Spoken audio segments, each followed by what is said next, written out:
100,000. Hello mga Marites! Ngayong araw nga, susurpresahin ko yung mga kapatid ko at ibibigay ko yung mga regalo ko sa kanila ngayong Pasko. Sinadya ko talagang ibalot dito sa tissue tong regalo kong cellphone sa kapatid ko para hindi niya mahalata. Ganito kasi mga pinambabalot namin sa mga paninda namin beef, iwas leak at hawahan. Dahil ngayong kapatid kong bunso yung nagbabantay sa beef shop namin, iisipin niya na beef lang tong binalot namin. Nung bumili kasi ako ng bagong phone, nag-comment talaga siya na sana all. Nakita ng asawa ko yung comment ng kapatid ko kaya siya mismo yung bumili dito sa cellphone na to. Pagkatapos kong balutin yung regalo ko sa bunso naming kapatid, inasikaso ko naman to mga pamasko ng mga pamangkin ko. Pinag-order ko na nga lang tong mga to sa Shopee at buti na lang dumating agad. Kung bet nyo tong mga damit at pantalon na to, ilalagay ko na lang po sa comment section yung link. Pagdating naman sa mga ganito, suportado ako ng asawa ko sa tuwing pinamimili ko yung mga kapatid at pamangkin ko. Alam naman kasi ng asawa ko na laki kami sa hirap, kaya ngayong medyo nakakaluwag-luwag, inahayaan niya akong binibigyan ko yung mga kapatid at pamangkin ko. Simula namatay yung nanay ko, taon-taon talaga ako na yung mga namimili sa mga pamasko ng mga pamangkin ko. Pagkatapos ko nga balutin tong mga to, nagbiyahe na kami agad papunta sa mga kapatid at pamangkin ko. Pagdating nga namin dito sa shop, akala ng bunso kong kapatid, mga paninda naming vape yung daladala ko. Deserve to ng kapatid ko, Diyos ko, dahil yung cellphone niya talaga namang nagkanda basag-basag na, Diyos ko. Habang nga binubuksan niya yung regalo namin sa kanya, wala nga siyang ka-idea na cellphone yung laman nito. Oko, nagtataka pa nga siya, nagbubukas lang daw siya ng vape, bakit binibidyoan ko pa siya, Diyos ko.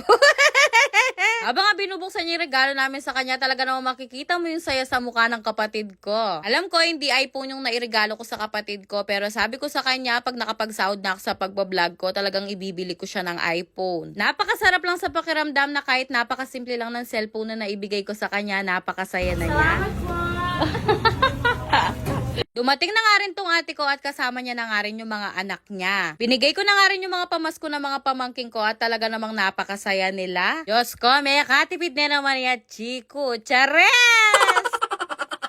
Nung nabubuhay kasi yung nanay ko, kahit magkano lang yung pera niya, talaga namang ipinamibili niya tong mga pamangkin ko. Kaya nga nung nabubuhay pa yung nanay ko, lagi niya talagang inaabilin tong mga pamangkin ko. Nuko, bago nga mamatay yung nanay ko, lagi niya sinasabi sa akin, huwag ko daw papabayaan yung mga kapatid at pamangkin ko. Napakasarap lang din sa pakiramdam na kahit wala na yung nanay ko, nagkakasundo pa rin kaming magkakapatid. Alam ko, magtataka kayo kung bakit ngayon ko lang sinali sa vlog ko yung mga kapatid at pamangkin ko. Hindi ko na kasi binibidyoan yung mga binibigay at tinutulong ko sa kanila. Pero ngayon, binidyoan ko sila para may memories kaming magkakapatid at yung mga pamangkin ko na kahit anong mangyari, magtutulungan at magdadamayan kami. Para pag lumaki yung mga anak namin, makita rin nila to at magtulungan din sila. Diyos ko, yung ate ko nga nagkanda losyang narugo sa kakabantay ng bata. Sabi ko nga sa kanya, Diyos ko, sister, pwede na muna yung 3 anak mong yan. Baka pag hindi mo napigilan, Diyos ko, maging 12 pa yung anak mo.